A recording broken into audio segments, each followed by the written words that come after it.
Bhim army प्रमुख advocate Chandrashekhar Azad ji Muzaffarnagar से अपनों के बीच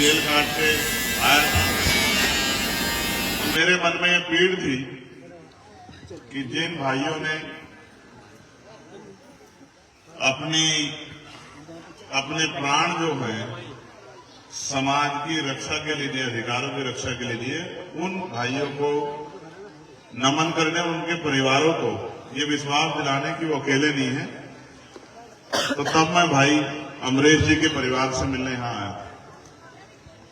उसके बाद आज तक का दिन है, लगातार हम लोग मेहनत कर रहे हैं। आज हम लोग चुनावी कार्यक्रम में हैं, लेकिन इस मिट्टी से मेरा रिश्ता चुनावी नहीं है। मैं अपनी बात को शुरू करते हुए सभी धर्मों में जन्मे सभी संतों, गुरुओं और महान पुरुषों को नमन करता हूं, और जिनकी वजह से हमें अवसर मिला, राष्ट्रपिता ज्योतिबा फूले, छत्रपति साहू जी महाराज, डॉक्टर बाबा साहब अम्बेडकर, संतराम बीए प्रजापति, महामना राम सु वर्मा, बाबू जगदेव प्रसाद कुशवाहा, जंगाई कपूरी ठाकुर, चौधरी चरण सिंह जी और कोतवाल धन सिंह गुर्जर जी को मैं आज, और मेरे गुरु मान्यवर काशीराम साहब को आज याद करता हूं। मैं थोड़ा सा भावुक भी हूं, क्योंकि जो हम कर सकते थे अभी तक इस परिवार के लिए या शहीदों के परिवार के लिए नहीं कर पाए। और आप भी जानते हैं कि हम प्रयास तो कर रहे हैं, लेकिन उस तरह की ताकत अभी नहीं बनी। मैं तो आप सबका धन्यवाद देता हूं कि आपने एक एक पैसा जोड़ के मुझे चुनाव लड़ाया, अपनी मेहनत का एक एक पैसा संगठन के जरिए नगीना में भेजा, और उस पैसे से हमने धन्ना सेठों का, बड़े बड़े पैसे वालों का मुकाबला करके आपके आशीर्वाद से उनको हराया। आप ये भी जानते हैं कि हम किसी के खिलाफ नहीं, हम तो उनके लिए लड़ाई लड़ रहे हैं जिनको आज भी इंसान नहीं माना जा रहा है, जिनके साथ जुल्म हो रहा है, जो रोटी कपड़ा मकान के भी मोहताज है। और ये घर इस बात की गवाही दे रहे हैं। आप अपनी गर्दन उधर करके देखो, आपको पता लगेगा। जहां अमीरों के जानवर भी नहीं रहते, उस ऐसी जगहों पे गरीबों को अपना जीवन जो है यापन करना पड़ रहा है। एक मां मिली थी अभी थोड़ी दूर पीछे, यहां से आज होगी, उसके पैरों में चप्पल नहीं थे, हाथ में फूल थे। जहां वो खड़ी हुई थी वहां खूब कीचड़ था। देख के तो बड़ी तकलीफ होती है कि क्या कर दूं, लेकिन अभी मेरे हाथ में वो ताकत नहीं।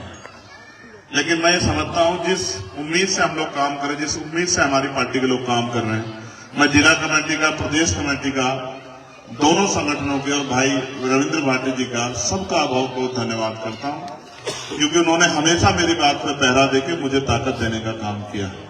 आज हमारे बीच में ये जो कार्यक्रम है, ये कुछ दलों के लिए सिर्फ ये चुनावी कार्यक्रम है कि वोट डालने हैं और परिवर्तन करना है, या उन्हीं हालातों में रहना है जिनमें रहना है। लेकिन हमारे लिए ये जंग है, हालात बदलने के लिए लड़ना पड़ेगा। बिना लड़े कुछ मिलता नहीं है, मांगने से भीख मिलती है, अधिकार छीनने पड़ते हैं। बाबा साहब अम्बेडकर अपने 4 बच्चों की कुर्बानी से हमें सबसे बड़ा हथियार देंगे, वो है हमारी वोट। ये वोट जब तक हमारे पास है, तब तक बड़े बड़े कुर्ते वाले, बड़े बड़े महलों वाले, बड़े बड़े गाड़ियों वाले, बड़े बड़े धरना सेठ चुनाव के बीच हमारी बस्ती में आके हमारे पैर पकड़ के और हमसे आशीर्वाद लेते रहेंगे। हमें दादी, हमारी घर की महिलाओं को दादी, चाची, ताई, पता नहीं क्या क्या, भाई, चाचा, ताऊ, दादा बोलते रहेंगे, लेकिन चुनाव के बाद 5 साल कोई हमारी बस्ती में दिखाई नहीं देगा, गरीबों की बस्ती में दिखाई नहीं देगा। क्योंकि सत्ता में बैठे लोग तो क्या कर रहे हैं, जो सबके साथ सबके विकास की बात करते हैं, उन्होंने 27,000 स्कूल बंद करने का अभी नोटिफिकेशन जारी किया कि हम 27,000 स्कूल बंद करेंगे। आप ईमानदार से बताओ, सरकारी स्कूल में किसका बच्चा जाता है?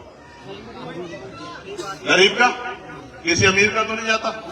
बाबा साहब ने क्या कहा हमें, हम बाबा साहब ने हमें पहला नारा ही क्या दिया, शिक्षित बनो।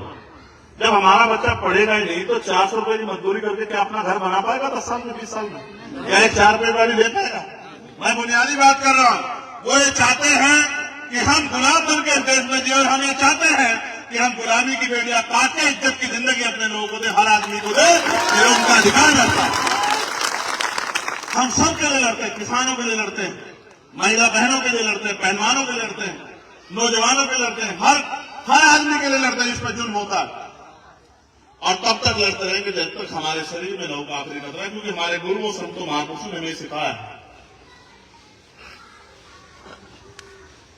और हम अपनी ड्यूटी को कर रहे हैं।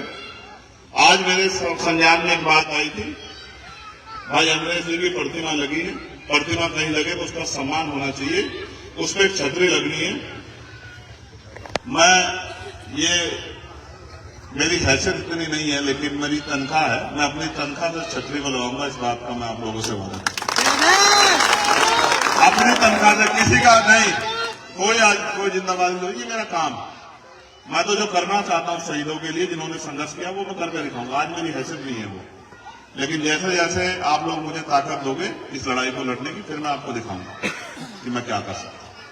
अभी मदरसों को बंद करने की बात हो रही है, ये भी स्कूल है, ये भी, इनको भी स्कूल से अलग मत समझो, ये भी स्कूल है। अब सुप्रीम कोर्ट ने कल उसका ऑर्डर दिया कि मैं ये गलत कर रहा, आप ये मत करो।